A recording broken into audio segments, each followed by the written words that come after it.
Welcome to the start of this new adventure for Tales of Bob, a House of Bob podcast. We'll be playing Quest for the Frozen Flame, an adventure path by Ron and Stephanie Lundeen, published by Paizo for the Pathfinder 2nd Edition system. We're calling this campaign Broken Tusk Rising. I'm Shaun, and I'm playing Andreas Witchborn, the Human Magus. I'm Jessica, and I'm playing Xankath, the Halfling Fighter. I'm Janette, and I'm playing Jonesy, the Human Cleric. This is Josh, and I'm playing Korgo, the Human Barbarian. Our story starts on the world of Galarian, on the 28th of the month of Farast, just before the start of spring in the year 4725. It has been 7 years since the closing of the World Wound. In the far north of the continent of Avestan, beyond the hold of Belkzen, is the realm of the Mammoth Lords. It is a cold, harsh land, where nomadic peoples herd mammoths on ancient migratory routes. These tribes, called followings, are mostly made up of people known as Kelids, tall, wiry, dark-haired humans. The Broken Tusk following, however, is different. Though its name is relatively new, it has ancient roots, and it welcomes diverse people from around the world. The following has elves, orcs, dwarves, humans, and all sorts of other ancestries, as well as mammoths, moose, and other megafauna. The Broken Tusks are divided into 4 houses: Falcon, Moose, Musk Ox, and Otter, each headed by a different Mammoth Lord. Our heroes, Andreas, Jonesy, Korgo, and Xankath, are scouts in training for the Broken Tusk following, learning how to lead the group on its traditional migratory route, known as the Siorn Route, the Route of Great Sadness. Though the path has been the same within the living memory of almost everyone in the Broken Tusks, the warm season is getting shorter, and the cold season is getting colder. Game is scarce, and wild nuts and fruits even more so. While the older members of the following believe the best strategy is to stick to the old ways, some of the younger Broken Tusks believe it is time to explore more broadly and consider alternative paths. Despite the chronic shortage of food, the annual celebration known as the Night of the Green Moon is approaching, and there is much to do to prepare. Andreas, Jonesy, Korgo, and Xankath must assist with the preparations. Korgo. The sun has not yet risen, but you are keeping busy. You're honing the point of your long spear and checking its balance. What does Korgo look like? Korgo is kind of an average Kelid. He's average height, he's covered in hides, his skin is leathered from the sun, he's got long hair that's matted together in places, he's got one of those permanent 5 o'clock shadows, and a little bit of a cleft chin. I'm pointing to mine that I don't have. Okay. Do we do played bys, or do we not want to do that? Is that not a thing we do? Oh, sure. If you want to cast someone in that role, that's fine. You don't have to. Okay. But if you want to cast someone, assuming that it won't cause any lawsuits to happen, then yeah, go ahead. Okay, we're good, because Korgo's played by Sebastian Stan, or the Winter Soldier, or he's doing a lot lately. He's busy, but he was willing to do this. Cool. Very kind of him to help us out. Korgo knows that the Night of the Green Moon is approaching, and he will be expected to contribute to the preparations. Korgo is therefore not surprised when Wippa, the head scout of the Broken Tusk following, approaches him. Grandfather Ewa has called for you. She points toward his tent in the center of the camp. What do you want to do? Is Wippa the really pregnant one? That's right. Okay. Wippa is the extremely pregnant head scout of the Broken Tusk following. Okay. I gotta get my voice right. Help me out. Let me know when it's good. Is it close? No. Does it sound like me? No, it's terrible. Try again. That's the best I can do. You're gonna have to live with it. It's great. We'll do that. All we'll right. go with that. For us, Okay. an easy, good option. I like it. Yep. I got a Ricola and I'm ready to go. Okay, so Okay. Good plan. I should do that too. I got it. Hold on. Let me open the wrapper. Nicola. So Korgo gestures to the extremely pregnant Wippa, and he says, "Wippa, look at you. If you were to lie down, you would look like a Tusk Mountain." She tilts her head and looks at you. Oh, that wasn't very smooth, was it? All right, I'm going to go see the chief now. I will accompany you, Wippa says. She is very close to the end of her pregnancy and struggles a little with the climb up the hill to the tent. But you don't help her because you know that she would not accept your help. Grandfather Ewa sits on a rock by a small campfire. He looks up at you as you approach, and his ancient, lined face wrinkles even more as he smiles at you. Korgo, the celebration grows near. Demonstrate what you have learned by hunting down and bringing back a meal worthy of the Night of the Green Moon. Whippa will guide you. Take the newcomers and Xankath, and take Pacano. He watches your face for a reaction. Korgo has a slight frown, but he doesn't say anything. He just nods. What do we know about that guy? So you know that the outsiders to which Grandfather Ewa refers are two former crusaders. They joined the following a few years ago, and despite their advanced age, they have decided to start new lives in the following, and they have gone through scout training. You know that Xankath is a halfling warrior who has been in the following since you were a child, but you know she was not born to it. She was sometimes a caretaker for you and for the other children. Pacano is the great-grandson of Grandfather Ewa's deceased sister, and many expect he will inherit the Mammoth Lord title for the Falcon House when Grandfather Ewa dies, though Grandfather Ewa has not yet designated Pacano as his successor. Pacano is a courageous and skilled hunter and scout, but he is also stubborn and arrogant. But it sounds like Korgo is just gonna follow orders like a good follower should. Yeah, if Grandfather Ewa thinks this is the wisest path, I will do so. Ewa smiles at you and says, Go. I wish you a successful hunt.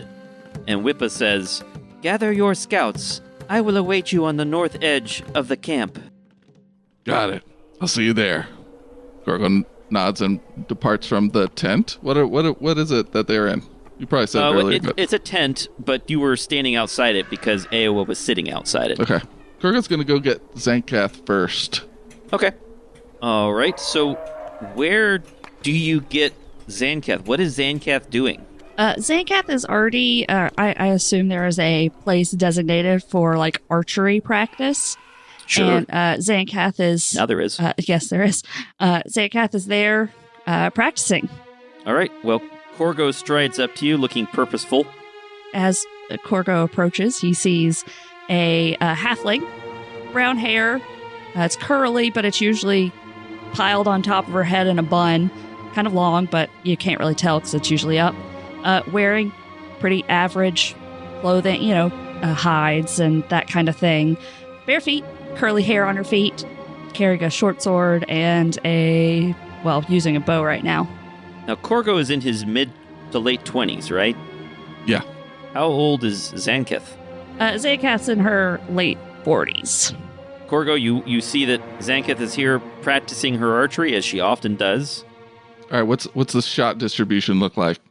It's excellent. Like, there's a couple misses, but I don't have to roll dice right now, so it's excellent. All right, so most of them are good, but there's like a couple of dead children behind the target. They were told not to go back there. These are lessons that they learned. There's only one way for them to learn. Yeah. So Korgo runs up and says, Hey, Zanks! Oh, as usual, target practice. You don't get better at anything if you don't practice, Korgo. Hey, Grandfather Ewa wants us to get to hunt something for the Green Moon Festival. And what is that? What do I know that is? Is that something that's every year or what?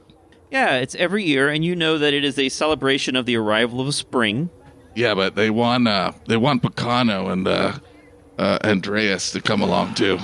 And don't forget about Jonesy. I mean, I don't, they're well seasoned. I like them both, but they're really well seasoned. I mean, yes, you are not incorrect. I have not spent much time with them. I'm sure they're lovely. I am not enthusiastic about doing this with Pacano, though. So it is. Now, I will say that you have not been able to participate in this ceremony before because you have not been full-fledged scouts.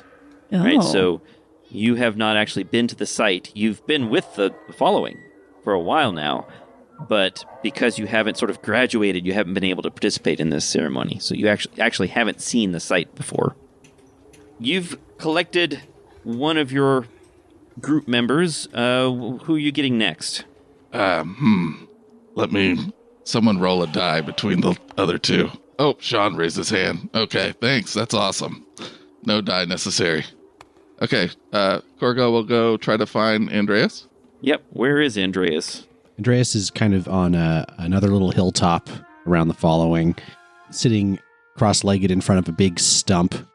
On top of the stump is a leather mat rolled out with like markings and etchings on it, and he is sitting in front of it, pondering the game pieces on top. Andreas is an older man, in his late 50s or early 60s. He's got snow-white hair and beard, with strange blue-violet irises. He's wearing currently a very old-looking beat-up breastplate from his crusading days. It shows sign of having been repaired many times. It's got faint traces of paint of blue and red that someone who's familiar would know are the colors of Mendev. And he's just sitting there pondering the game pieces on this board. Now, is Jonesy around as well, or is Jonesy doing something else? Yep, sitting directly across from Andreas is a older man. Hard to tell exactly, somewhere in his 60s, maybe close to his 70s. He's got a bald head, but he's wearing a purple bandana with dark purple flames all around it. He's got a purple hide cloak with like a bunch of, I don't know, like furs around the trim and the cuffs and the hood. And he's got a symbol of Sarenrae hanging from his necklace. What else? They say he's bald. Bald, and he's got a little bit of hair there. Bright blue eyes. And he's currently really focused on something behind the stump. And you can see just from one of his hands that he's sort of pouring something out of a flask. And then he sort of glances up at Andreas and then slowly puts down 2 shot glasses. Nice. He's holding out on us. Okay, Korgo will walk up and sit on the side of the game. Is it game board? Is it like a checkers or chess board kind of equivalent, or is it something else? I was picturing like Nine Men's Morris or something like that. So Korgo sits down and says, well, I see you both are still alive. When's it my turn? So Andreas looks up from the board to Korgo and says, it's your turn when I finally win. And he looks down at the pieces, moves something, and it's obviously the wrong move. But then he'll never get to play, sir. Here, Korgo, would you like some of this? And he hands over the shot of mystery liquid to you. Yeah, what is it? It will make you feel really good. Okay, I'm not against that. This great way to start an adventure. Just get wasted. Okay, sure. Korgo will he'll sip on it because he doesn't know what else to do. Or did Jonesy just do? Is he mimicking what Jonesy just did? Oh no, he passed it to you and he's just looking at you eagerly, like nodding his head. Oh, okay. So you're waiting for this disaster. Cool. Okay, Korgo will take a sip, and it tastes awful, I assume. It tastes exactly like grain alcohol. Okay, cool. So Korgo spits this all over your game board. I was just about to win, Korgo. What the heck? What was that? It's supposed to make you feel good, but now you've spit it all over my game. I don't see how that could make anyone feel good. Oh, you'll get there. Just you wait. What is it that you need exactly, Korgo? Grandfather Iwa asked us to go hunting for the Green Moon Festival. Hunting, eh? Oh, we've done some hunts in our day. And if this is the one that's going to get us into this festival, into the ceremony, we're all for it, right, Jonesy? Yes, I'm quite good at hunting. Very good. All right, so you've got your crew, except for Picano. Oh, we gotta get him too. Okay, Korgo will go fetch him. Well, I'll go. Did we bring along Zanks? How about we say that, because I was quiet that whole time, while you were getting them, I went to get Picano. Okay. Good idea. Thanks, Jessica. All right, so you go to get Picano. Xankath goes to get Picano and finds him outside his tent, sparring with a young female Kellet, Broken Tusk member, and they're using blunt spears. He blocks a spear thrust with his buckler and then makes a weak attack, but she easily pushes aside his spear, and then Picano feigns being knocked back, as though she had struck a harder blow than she actually did. He then throws his spear straight at her head, and she raises her buckler to block it. And then, after blocking it, she lowers her buckler to look back at him, just in time to be bowled over by Picano's charge, and she goes sprawling across the ground, getting a mouthful of grass. Heh, you had better get used to the taste of that. When I am in charge, only the real warriors will taste meat. Picanos! What? You have been raised better than this. How dare you? There is something noble to be done with sparring, and that is not what you just displayed. That kind of talk is inappropriate. But she's got to learn to fight if she wants to get better. And so you training with her will assist that. You talking down to her will not. Fine. Xankath, do you need my help with something? Against my better judgment, because I was not asked, we are being sent on a hunting trip for the festival, and grandfather wishes that you accompany us. Oh, of course. You're going to need me. Right, lead on. I lead on. I assume we set a place to meet, and I take him. Well, you were told that you're going to meet up with Wippa. I guess Korgo told you to meet north of the camp. That's what he was told. I give really good instructions. Easy to follow. We all heard it. Yes. Also, I'm super pumped to have a party mom. We may actually finish the adventure. I'm very worried to have a party mom. All right, so the party is assembled. You join with Wippa, north of the camp, and she leads you over snow, across fields, and through small forests. With her expert aid, tracking down a suitable beast was actually easy. Picano all but whooped with excitement during the hunt. In a forest copse beyond some thick foliage, dim morning light outlines a lone bull moose nearly as big as a baby mammoth. The moose casts a wide shadow on the ridge to the north. The sound of trickling water from a stream to the west intermingles with that of the moose idly munching on the tender grass sprouting from the recently thawed tundra. Your hunting party lurks behind thick foliage, planning the right moment to strike. This is our prey, Wippa whispers. We must not startle him. If we do, and he charges us, our only choice is to run. Her solemn, quiet words are met with a snort from Picano, whose beautiful face perpetually bears an arrogant sneer. Let's just get him, he growls. Wippa silences the youth with a wave of her hand. This animal is our superior in strength, size, and speed, she says calmly. Before we strike, we must try to press our advantage. Think about all that you have learned. What alternatives do we have to a direct charge?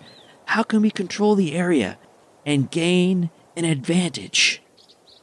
And we should go to the map.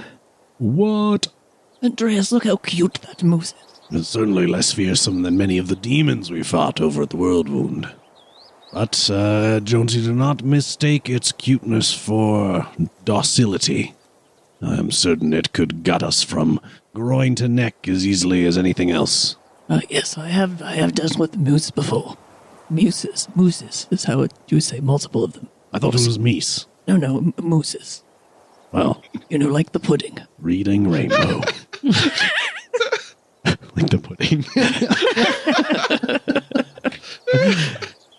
So, what do you want to do?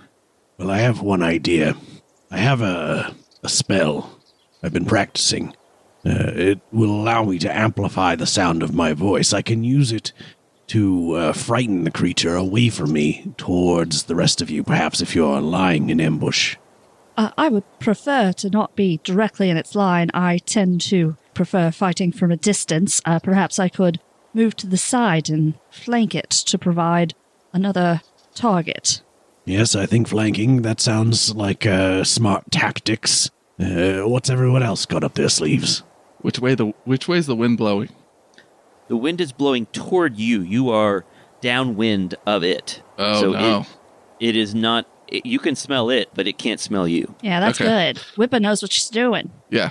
Good thing we brought her. And then I could go on the opposite side. It would smell you, and it would faint. Well, I had a bath like 3 days ago. But seriously, I could go to the other side, and then we could both be flanking it. Right. So you, Jonesy, you travel around the south of this clearing, and I will wrap around to the north. Korgo will run in with Picano like wild men, and Xankath, you stand back here and shoot it a bunch. Excellent. Korgo looks over at Picano and says, I'm not offended if you're not. Whatever. Let's just get it over with. Sounds like a plan. Whippa looks a little concerned, and her brow furrows. And she says, think about the things we have practiced. We are downwind of it, and it has not spotted us, so we have an advantage. We do not want it to run at us or escape us. We could place sharp branches on its likely paths to slow it down. We could try to confuse it or distract it, using the sounds of a cow moose, or by shifting its attention to those bushes across the clearing. You could even try to communicate with the moose to lure it back to the following, though I do not think any of you possess the necessary skill for that. It would be best to add it to the following if possible, but... And she looks at Picano and Korgo and says, I confess that you may only be equipped for killing for now. Wait, are you trying to say you didn't like our idea? Andreas's idea of the loud sound is a good idea. You could, perhaps, distract or confuse it if you choose the right sound. Well, the bullhorn spell will amplify my voice, but I doubt I'm able to accurately mimic cow anything. Perhaps you could try to sound like a jaguar, sir.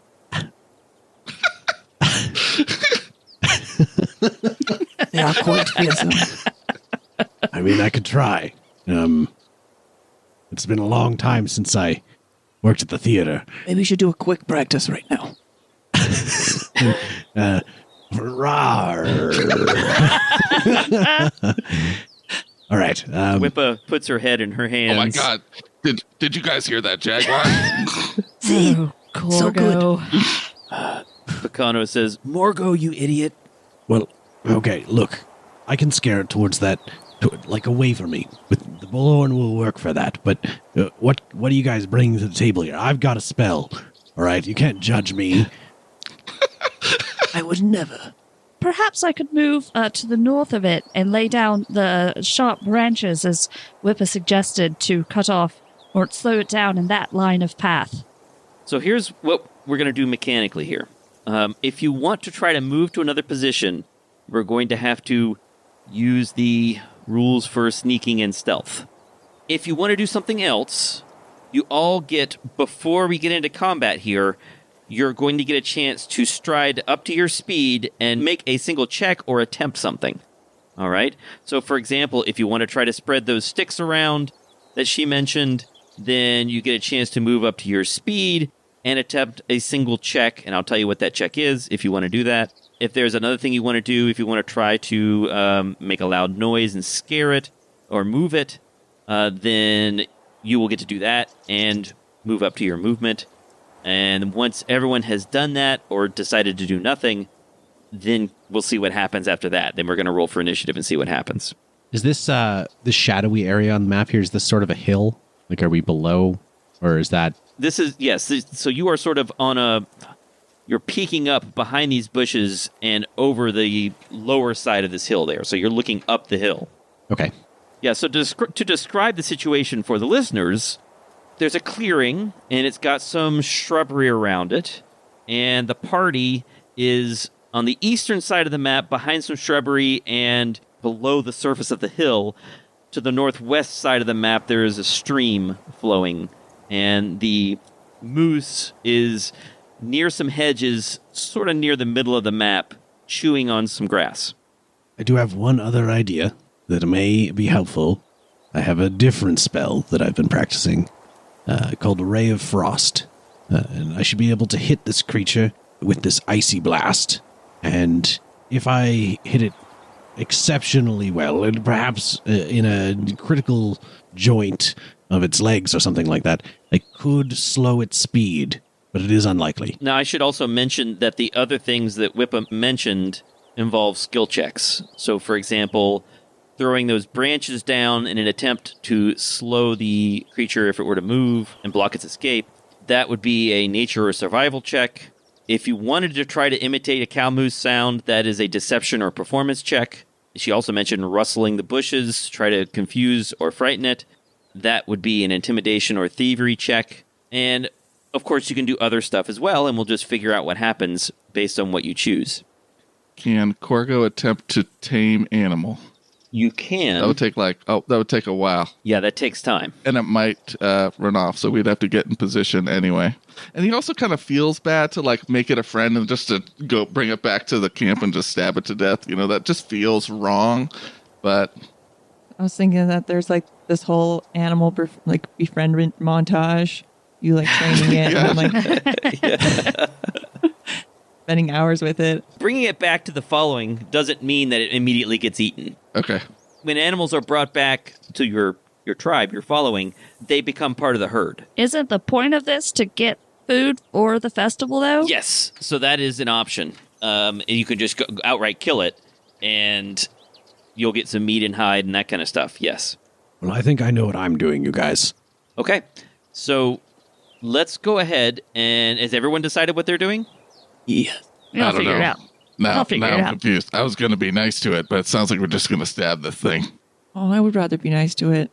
You're drunk, Jonesy. Always a little bit, sir. I think we're going to prepare to stab it if things go bad. Let's look up the rules for taming an animal. How complicated is that? Let's see. This sir thing is going to get me, like, every time. I can't help it. What we could do is stab it a bunch, and then I could stabilize it, and then it would be fine. We could just drag it back. I don't believe it would be very friendly with us if we stabbed it a bunch and then brought it back. Oh, yes, good point. Well, maybe it would forget about us, but you're likely right. Probably a bad idea. I've got it here. It's tame animal. It's a first level skill feat. It's actually specifically from this module. Okay, great. The wild animal can't be actively hostile. It can't be confined to an area smaller than its speed and diameter, which so far seems so good. Yep. Korgo would attempt a nature check against a DC determined by the GM. Usually the animals will DC, but there may be mitigating circumstances. It takes about an hour, unless he has expert proficiency in nature, which probably not yet. If he gets a critical success, he forms a friendly bond with the animal. And as long as it's not starving, the animal won't attack him or creatures allied with him, even if they're creatures the animal would normally prey upon. That effect is permanent. And if it's just a success, this animal becomes tame for a month. Okay. Yeah, either one of those I think would be good enough to get the animal back to the following with you. When you hear that sound, it means I'll be breaking in with a correction or comment on something that just happened. In this case, I'm going to point out that the feat that Korgo used, Tame Animal, is listed as uncommon, which means he should not have selected it. We'll fix that, sort of, in a future episode. This is also a good chance for me to tell you that this is the first time I have run a Pathfinder 2nd Edition campaign, so I am going to get things wrong. We're using the Foundry Virtual Tabletop system, which I've used before but never integrated so closely into a game, so I'm also going to make mistakes using it. Please be patient with me as I learn how these systems work. It should get better over time. So do you want to try that first? Yeah, let's maybe get in position, and then I'll give it a go. And if it gores me to death, you know that it didn't work. Seems like a good way to tell. Korgo, be careful. This could be a dangerous animal, but I'm sure you can do this. Thanks. I believe in the boy. You know that a full-grown moose bull is very dangerous. Who's sneaking where? I like distance, so I'm gonna move to our south, like over there. I can use 2 move actions, right? It's been a long time since I've played Pathfinder. Yep, you can stride twice. Okay.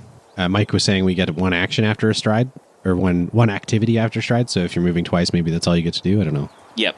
That's okay. So I'm going to move over behind those trees over there. Okay. Andreas will move along the north of this hill, just to kind of keeping his head below the surface, just getting a little bit closer in case things go wrong for Korgo. And at the end of his movement, he will cast Shield. That's your move and your action there. What does Jonesy want to do? I think Jonesy will stay where he is behind this bush, and if things start to go south with Korgo, he will cast Daze on the moose. Okay. Whippa is basically going to step off the map. She is in no condition to participate in potential combat with the moose, so she's just moving out of combat. Picano rolls his eyes. Gah, I'm already exhausted by this guy. He's got his spear ready to charge, but because all you losers want to try to make friends with this moose, he's just going to try to wait and hold his charge until Korgo gets smeared across the ground by this moose. Okay, so Korgo, it sounds like you are going to do something then. You're the one who's actually going to take action. Sure. How far up does he have to move in order to get this initiated?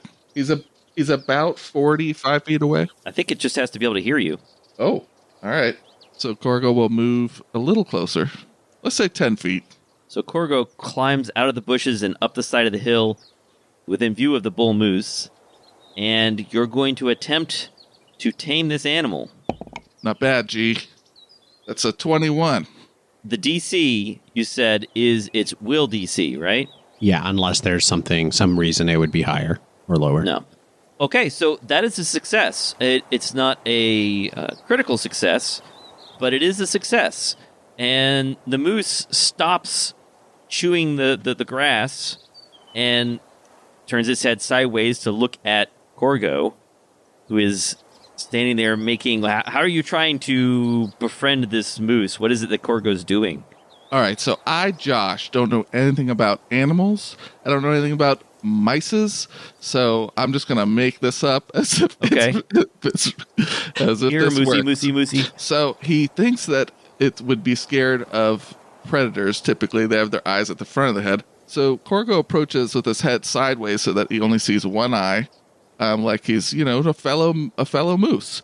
And he just walks up. He makes himself small and keeps himself small underneath the moose's head, and he kind of grabs some grass as he approaches it, and kind of like he's feeding a horse. He'll walk up and try to feed this moose. Oh, there goes Korgo's hand. He's got another. Okay, interesting. Yeah, there's got another. Yeah, he's got another hand. That took a while to bake in. Let's see. I'm reading about tame animal here to see if there's anything else I should think about. It's a broken feat. I just broke this encounter in half. Oh, this is a feat that you have that lets you do this, right? Yeah. Even better. It does take an hour. Yeah, it does take a while. Yeah, it takes an hour. Yeah. I'm just trying to see if there's anything else that I need to worry about here. No, it looks like it's that simple. Okay. Korgo, this creature doesn't immediately try to kill you. It lowers its head back down and resumes slowly eating grass, picking its head up to look at you every once in a while, and you continue to move closer to it. And what else do you want to do? Give me some other information. Give me some more narration. What else is it that now that you're able to creep closer and closer to this moose, and it doesn't seem alarmed by you? He will. I'm picturing basically a giant horse. He'll pet that long snout, see what he does, and of course, the moose doesn't immediately love Korgo. Probably never loves Korgo because Korgo's going to kill him later, and he can sense it. From behind the hill, you hear a "Whoa!" as Andreas has to adjust his crouch because his knees are starting to give way. I'm teaching the moose to read. Picano has started stabbing the ground with his spear, drawing pictures aimlessly. He's bored. Jonesy will join in the picture drawing. Oh, a contest. Picano looks irritated and turns around and, with his back to you, begins drawing on a different location. Well, I see how it is. Just wait till you see my drawing. Korgo, you are able to at least, if not befriend the moose, at least tame the moose enough to make it friendly-ish with you. Are you going to try to entice it back to the camp with you? Yeah, well, we have little sugar cubes. I don't know what we do. He'll try to sort of grab it. Can he even reach up that high? Grab it by the base of his antler and kind of guide it? Or does he just kind of grab it by its scruff of its neck and kind of just, come on, bud? You can sort of grab it loosely by the neck and guide it. Does it say exactly what you get to do with the animal once you've tamed it? I could train it, but that takes a while, and I have a feat for that too. The animal won't attack you, or creatures obviously allied with you, even if they're creatures the animal would normally prey upon. This effect is permanent. It sounds like it doesn't really do a lot. So this would be where you put a rope around its neck. Tie a rope around it, yeah, and just leave it alone. Yeah, okay. I'm going to say that you are able to guide it back to the camp if that's what you want to do. Yep, that sounds perfect. Korgo, are you done? I think Whippa's about to give birth here. She's taking forever. If she's not going into labor, I'll be honestly quite surprised. Yeah, hold on. We're almost done with the ABCs. We're going to move on to phonetics next. Calm down. So Whippa comes back once you've got a rope around the moose's neck, and she's smiling approvingly at you and says, "Very good, Korgo. That's not what I expected to happen. I'm surprised it went so smoothly. Very well done." Well, to be honest, we're all surprised. Yes, that was quite good. Very good, Korgo. Well done, Korgo. I was certain you could do it. You hear, "Well done, Korgo." Picano, why don't you try to tame more meese? Actually, Picano was busy drawing you a picture, Korgo. Why don't you share what you drew for everyone? Yes, Picano, let's see your pictures. Hold on, I bet the moose can read it. Here, come on. He quickly scratches out whatever he was drawing. Oh no! Although, I'm gonna let Jonesy make a perception check before he does that. I love Janette forcing Mike to improv. Love it. Yes. Yes. 14. A 14. So you get a glimpse of what looked like a drawing of a mammoth, but there was something strange about it. But that's all you're able to see before he scratches it out.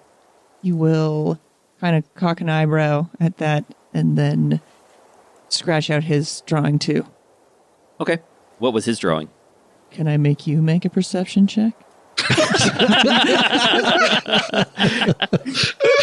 Sure. It was okay. It was a nice looking lady. Okay. How nice looking. I'm just... Basic in the dirt, but she's probably a nice lady. Probably big chocolate bars at Halloween nice. Oh yeah, like the neighbor that gives a big full-size chocolate bars. Wow. Yeah, that is nice. Yeah. Wow. So you make your way back to the camp, and it's quite a victory to bring a moose back to the camp with you. Now that means they have the option of course, killing and eating it, but of course they could also, if they can find a female moose, they could have their own separate herd of moose. It's quite a victory, and everyone is extremely excited. You arrive at the camp late in the afternoon. You're given the evening to rest and recover, although Whippa tells you that Grandfather Ewa will have more tasks for you in the morning. So you should gather at sunrise at Korgo's fire. Although Picano is not asked to do this. Oh, thank God. Apparently they have something else for him to do. So, what does everyone want to do with their evening? Well, as Jonesy and Andreas are walking away, Andreas leans over to Jonesy and says, I can't believe he didn't get a hero point for that. I know, that was crazy. You're right. I am not used to this system. Makes me question if Sarenrae is real. I should certainly award a Korgo a hero point. So yes, definitely Korgo gets a hero point for using that skill very well. I rolled well and got lucky, but cool. I'll take it. We named it Greta, by the way. Okay. Little Discord callback. Yeah, sorry. Right. That was a really small joke. Sorry, everybody. Yep. I'll make a note here. It sounds very important. Greta the Moose. Even though it's a male moose. It's a bull, yeah. Don't worry about it. All right, so you've got Greta the Moose. You make it back to the camp. What do you want to do? You've got the evening to yourselves. Is there anything you want to do? You did have to do quite a bit of walking to get there and back. But is there anything else you want to do for the evening? I think you probably see Andreas and Jonesy going about their usual business. They still are kind of I think, at least from my perspective, still kind of insular compared to the rest of the following. They're really like attached to the hip and are not fully like socializing with the rest of the following as much yet. They definitely continue to drink, and then as night falls, Andreas like sets up their sleeping area with like this like big incense censer, and he says a bunch of prayers before they bed down. Okay. Anybody else doing anything? Xankath kind of makes some loops around the camp. She, will visit a couple people. She knows a lot of them, the kids that she grew up watching, and we'll just kind of check in on them, see how they're doing. Mostly she is patrolling the perimeter of the camp. Like, she's looking out, seeing if there's anything out there. But eventually she finds a fire and sets up her bedroll beside it and goes to sleep. All right. That evening, you do see, as you're making a patrol around the outskirts of the camp, you do see Picano standing there, looking out into the darkness, holding his spear, just looking out like he's looking for something, or maybe he's just like you, keeping watch. But when he sees you coming, he heads back into the camp. Okay. Is Korgo doing anything other than accepting the accolades of your fellow followers? Yeah, Korgo hangs out with the family, so he's got a partner, Anka, and he's got a little son, Brahm, and, he's talking with his son, he's like, yeah, and then your old man taught the moose to read. And then, he likes to brag to the little kid, and he scruffs his hair. Do they know that we're scouts in training? Is that it? That's right. Are we kind of aware that maybe soon we're going to take longer trips away from the following, or what's the expectations? Yeah. So once you're bona fide full scouts, you'll be traveling ahead of the following to make sure the way is safe and find any, dangers. But not yet. Okay. Korgo will just say to his kid before he goes to sleep, and he'll just say, just remember, kid, if you're ever scared, just because when Sister Cinder's light goes down in the evening doesn't mean that it's out. It's inside of you. And he'll poke his little chest. Okay, Daddy. Good night, son. Okay, good night. Scruffles his hair. Now where's that mammoth Cheez-Its? The morning after the moose hunt is crisp and cool. The Broken Tusk camp bustles with activity as followers separate into groups. Some start small cookfires, while others depart to collect spring herbs, hunt small game, or forage root vegetables nearby. Everyone is excitedly talking about the upcoming Green Moon ceremony.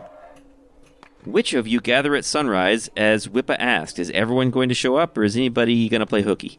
Xankath's there. Andreas has already been up for a couple hours because sleep does not come easy to him. Oh, bummer. He's definitely there. Yeah, Jonesy too. He's doing like hip flexor stretches, getting ready for the day. You've all been asked to gather at Korgo's fire. Not long after you gather there, you see Grandfather Ewa and Letsua approaching, with Ewa leaning heavily on a walking stick. Letsua is an elf from Kionan and is a mammoth lord of Otterhouse, and is the husband of Argakoa, the song singer, and she is the leader of Otterhouse. Grandfather Ewa walks up and is the first to speak, his voice like gravel tumbling down a tall hill.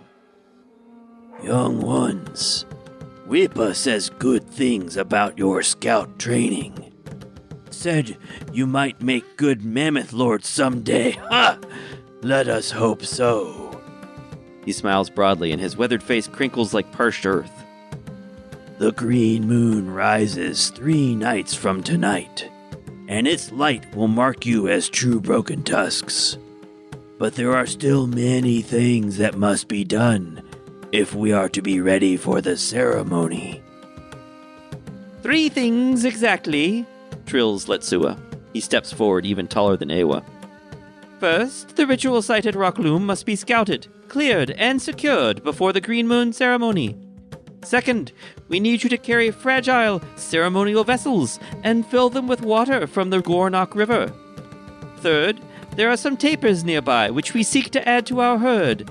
Capturing them would go a long way toward your training. what do you want to do, or what do you want to ask about? They've given you 3 tasks. You said, what's the name of the river? The Goronok River? Gornok.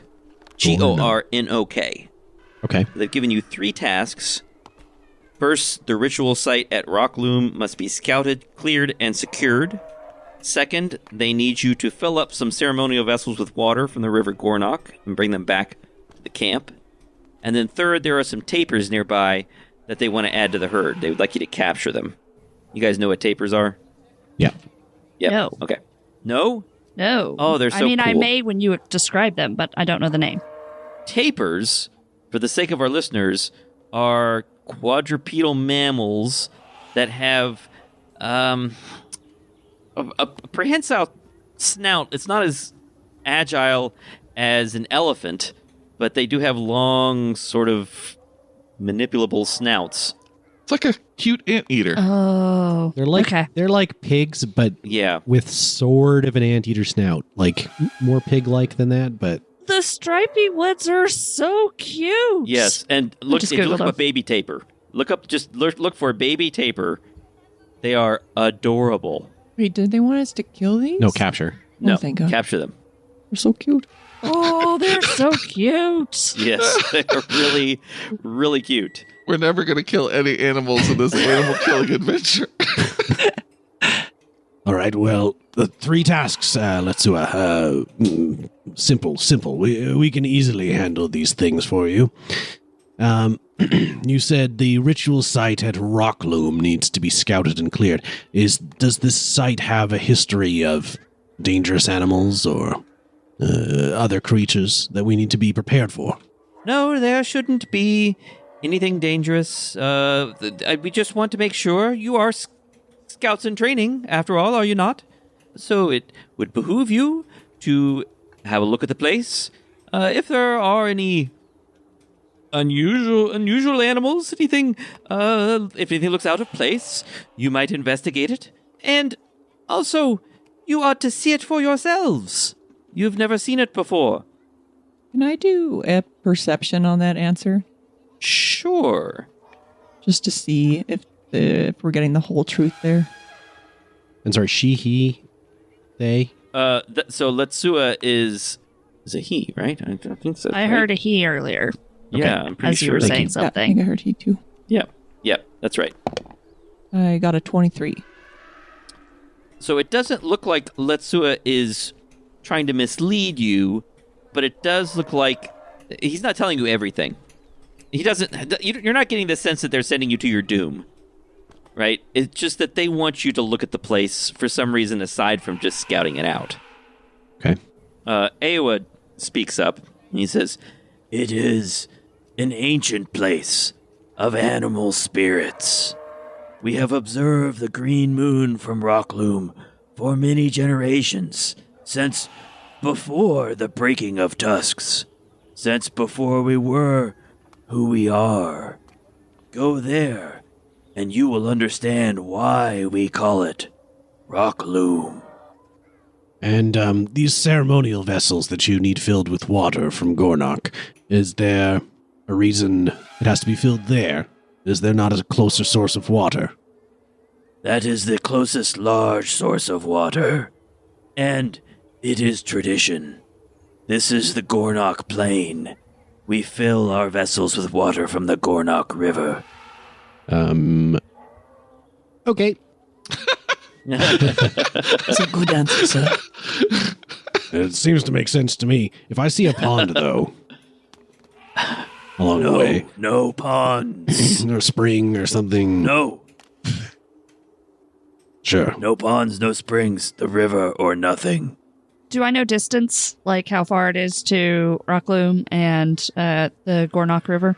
Letsua will tell you the best spot to fill the baskets in the Gornok River is about an hour's walk from the encampment. Oh, and take Bacano with you if you go to fill the water vessels. He's quite strong. You'll want some help carrying those heavy containers once they're filled with water.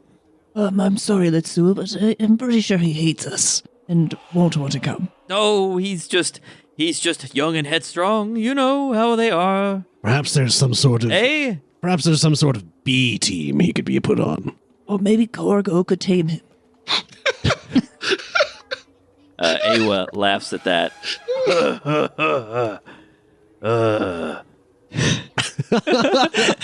No, I think you will find that Falcon House is untamable. Ooh, that was good. And these tapirs, obviously we have the man for the job to tame these creatures and bring them back, but how far are they? And what are their natural predators? The natural predator of a tapir are large cats and crocodiles, according to Google. Well, that was a silent nature check you just made there, Jess. I mean, if you want to look that, if you wanted to try to figure that out, you could make a nature check. I'm just trying to figure out what Letsua would tell you. Well, I was just trying to give you answers so you didn't have to Google it yourself. I was going to say, I mean, tapirs don't actually live in the real world in this area, but I would say in this area, they are probably preyed upon by wolves, maybe great cats, and of course, any of the more bizarre animals that might live in a fantasy world like Galarian. And Letsua says one more thing. He says, when you're ready to pursue the tapirs, assuming you're interested in capturing them, look up Imek, the young herder. Look up Imek. Find her in the encampment. She's usually around the outskirts playing with some animals or something. Look her up, and she'll help you learn a bit about befriending animals, although it seems like you're quite good at it already. But maybe she'd be able to help the rest of you with that. But does she know about the bizarre animals? Oh, no, she's more interested in the fuzzy, smaller kind, but she's also good with some of our herd animals. Imek, you say? Imek. I-M-E-K. I didn't get a distance to the tapirs. I'm pretty sure tapirs move around, sir. They sure do. Got me there, Jonesy. Letsua says, oh, well, you'll simply have to ask Imek where they are. She'll have a better idea of where they were last seen. Ah, yes, of course. Go to the source, the expert. Thank you very much, Letsua. That will be all. You may go now. Oh. Thank you? Yes. You may also go. Oh, thank you. Absolutely. Korgo's breakfast ready. Korgo's got his apron on. He's like, no, give me a couple minutes, jeez. I thought you were making bacon this whole time. I thought you said that just a few minutes ago. Awa looks back and forth between you, somewhat confused, stands up leaning on his stick, and walks off with Letsua. So what do you want to do first? I would suggest that we went to Rockloon first. It's the furthest, and or as far as we know, the furthest, and we could handle that first. That way the others will be close to the camp. Xankath, you've been here for a while, yes? I have. And they mentioned they want us to go to the ritual site and clean it up, that sort of thing. Do you think perhaps that they're just trying to get us to clean up last year's mess? It's entirely possible. I wasn't there last year, so I'm not sure what kind of mess might have been left. Oh, you haven't heard, have you? Why, I've not been before. And why not? You've been here forever. I've not... yes, but I was not always training to be a scout. I only recently decided to train to be a scout. I don't know if I agree with going to Rockloom first. This sort of seems like a capstone activity. I don't mean that in a meta sense. I feel like we're going to get this cool view of giant rocks or ceremony sites or whatever. It's sort of I think a spiritual reward for having completed these other tasks that Letsua set before us. These tapirs in the water, they seem like, I don't know, the easy things you check off first, like, fill up the water, John. Yes, I'll do that, no problem, easy. I will trust to you and Jonesy to deal with the spiritual aspects. If that is what you feel is important, sure, we can do that. What do you think, Korgo? Totally agree. Yeah, I feel like we gotta grind out to level 2 before we do the capstone thing. Yeah, makes sense. I guess this is as good a time as any to mention that we'll be using milestone leveling instead of XP leveling. Oh, good. So grinding is not necessary. Awesome. So now we'll just be begging for hero points all campaign, not experience. I suppose. The best part is you can give one every session, and you won't ever have to worry about over leveling us. All right. Well, I think the water, personally, just because it's hours walk from the camp instead of a few miles from camp. Yeah, makes sense. If something goes wrong, Where's the water supposed to go, Mike? Are we bringing it back to camp, or are we supposed to be taking yes. it? Okay. Just making sure. yeah, it's all out and back and out and back. It's not I don't think there's anything really especially if these are fragile ceremonial vessels. I don't want to carry them all the way to Rockloom, have something happen to them. Yeah, no.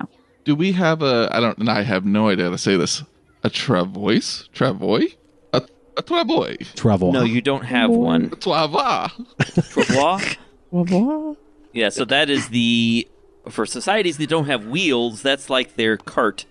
They just tie a cloth across, or a hide across a couple branches or logs and tie them on either side of a pack animal and just drag it behind them. Yes, Wikipedia says it's pronounced travois. Travois. Oh, okay. I can't say that in character at all. No, you don't have a travois. You're supposed to do this yourselves, which is why they're sending Picano with you. We're just lugging it back and forth. Korgo, are you telling me you can't tie two sticks together? No. I mean, do you have anything to do that? No, I guess not. I'm surely we could find some sticks. I have a rope here. If you want a travois, we'll get you a travois. Oh no, I'm pretty sure they told us to put it all on Bacano. He does think he's very strong. He would carry it all, yes. All right. That's what I heard. Korgo, how much longer till those sausages? I think they're raw. I don't know how fire works either. I'm figuring this out. Korgo, I fear for the safety of your child. You grow up eating raw meat, you're totally used to it at that point. He makes a lot of fortitude checks. He's a good kid. He collects enough worms that they fight each other before him. Yeah, exactly. Daddy, my tummy feels funny. Oh, no. He gets enough of that in real life, Mike. yeah, for real. Okay, so water vessels, right? Does that sound good for everybody? Yeah, Sure. let's do that first. Good idea. Actually, Picano has the water vessels, so when you meet him, he'll have those with him for you. Do we have to go get him, or was he there? No, he's at the edge of camp waiting for you. Oh, okay. So we all head over to Picano then. Yeah, so he's waiting at the edge of the camp. The ceremonial vessels to be filled with water are 3 tightly woven, brightly colored baskets of different shapes. And they're lined with leather, and leather straps make carrying a basket on one's back easy, although they are pretty heavy when they're filled with water. And each is sealed with a waxy sap to ensure it doesn't leak. By the way, an empty basket is 1 bulk, and a basket filled with water will be 6 bulk, so once they're filled up, they will be pretty encumbering. Picano tells you, and you already know as well, that the best spot to fill up the basket is about an hour's walk from the camp. You begin walking toward the Gornak River. Korgo will wipe the bacon grease on his hands off on Picano's back. Hey, Picano, good to see you, buddy. Korgo, really? Really? Hey, Morgo, how you doing? Pretty good.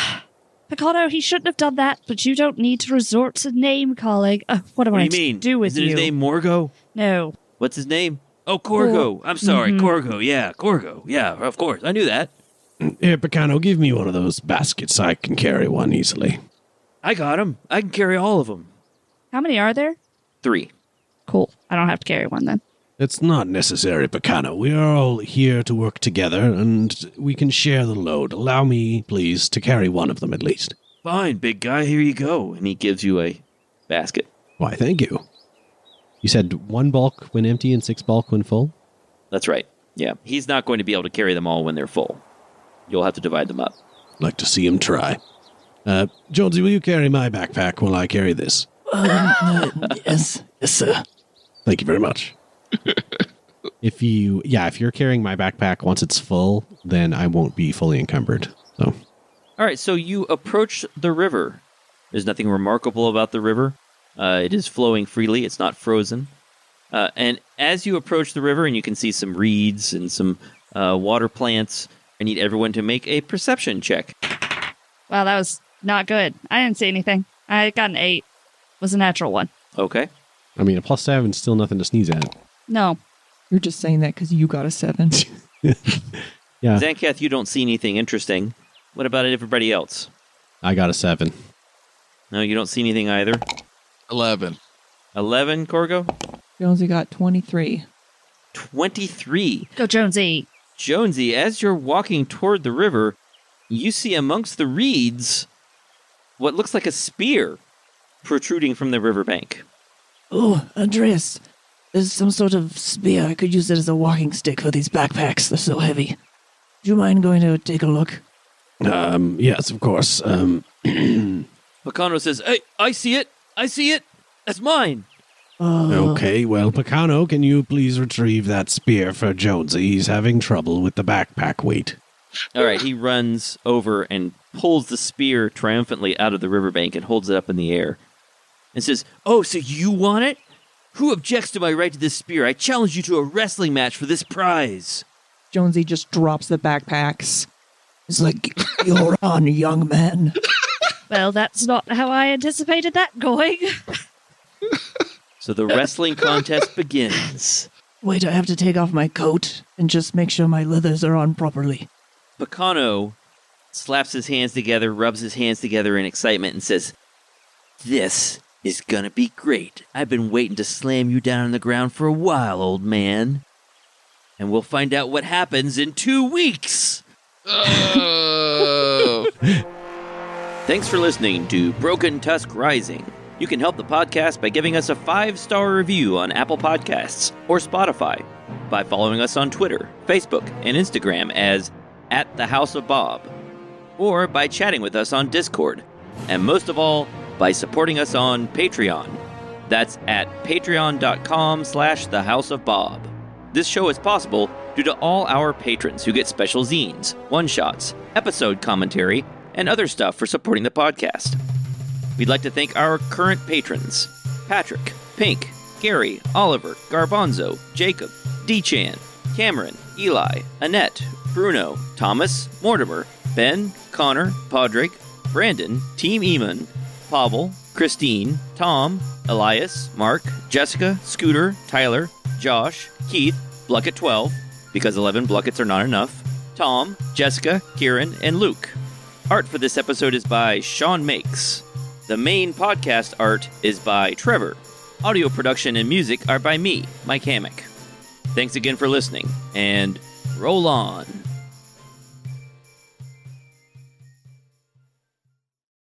The sun has not yet risen, but you are keeping busy. Sharpening your club, you dumb barbarian. No, I'm just kidding. I'm just kidding. As much as I'd like to make a dumb barbarian joke, Korgo is of average intelligence, so I'm going to take that again and remove the cheap shot. I liked it. I think, okay. Just keep it. Keep it? Oh, well, okay. In a forest copse, now I did some research because I actually have seen the word copse before, and I've never said it before, so I didn't know how to pronounce it, so I had to look it up, and it's copse. I always thought it was copes. Me too, because it's got the E on the end, right? Yeah. Right. But no, it's copse. Oh, man, that's what I've been saying, too. Yeah, so it's copse, apparently. English is terrible. And it comes from originally a Latin word that meant like to cut things down. And a copse was originally a stand of trees that would be repeatedly cut down and allowed to regrow. So you use it for, for firewood or something. Neat. Yeah. But it eventually in English just came to mean a thicket of bushes or a small stand of trees. All right. So there you go. The etymology of copse. So I'll cut all that out, of course. We speak Hallet, though, so let's... There's also a dead person here. Oh, yes, that's Korgo's icon. Sorry. I've been dead quite a while, really. It cracks me up every time I look at it. Yep. I'm easily amused. Oh, a child just entered. Hello, child. What are you doing? Hey, tell child we said hello. Everyone said hi. Yeah, you can have a peach. Bye. Love you. But don't come in. We're playing a game. Did he just give a child a peach? Oh, she doesn't care. All right. About the game or about the peach? We're visiting my fam. She's not leaving. She's really interested. We don't play. Pathfinder 2nd edition is too complicated for this age range. So yeah, but we play other games. Okay, go on. No, for real. Everybody said hi. You're good. Yeah, I was a little disappointed that the first encounter, the first thing you're supposed to do in this adventure is go kill a moose. It pretty strongly suggests that you're going to have to fight the moose. You're going to kill it. Like, come on, do I have to kill this animal? It's not doing anything to us. Oh well. We're already defeating this adventure. That's right. Just handily, thanks to Josh's pre-reading of the entire book. I bought the PDF. Okay. No killing the entire adventure. Just we're gonna pass it. We're gonna pacifist finish. Yeah. Pacifist achievement. Gotta actually pull up the adventure here instead of looking at my notes. Oh, I have it right here. Hold on. I'll place you carefully in a moment here. I don't even know. There's even maps for this encounter? It just, as soon as it pops up and Korgo's dead body. Gets me every time, too. This time it kind of looks like Xankath is killing him. Yeah. Makes it even better. I got tired of all the nonsense. Do the hero points like go away? Or can we keep them for like a couple of sods? I think they persist, right? No, I think they go away. The rule in the book is you get a hero point for that session. But, I mean, we haven't had any opportunity to use the hero points yet. So usually I let them roll over until at least you've had another encounter. I see. Yeah, I think that is the reasonable thing to do. Or you could just never uncheck them from your character sheet. And just save them up. And then, they just stay there. So, I mean... I love your teenage Picano voice so much. You guys are lame. So well done. Is he teenage? Is that his age? I didn't. No, he's about the same age as Korgo, but he acts like a teenager, so that's the voice as far as I can tell.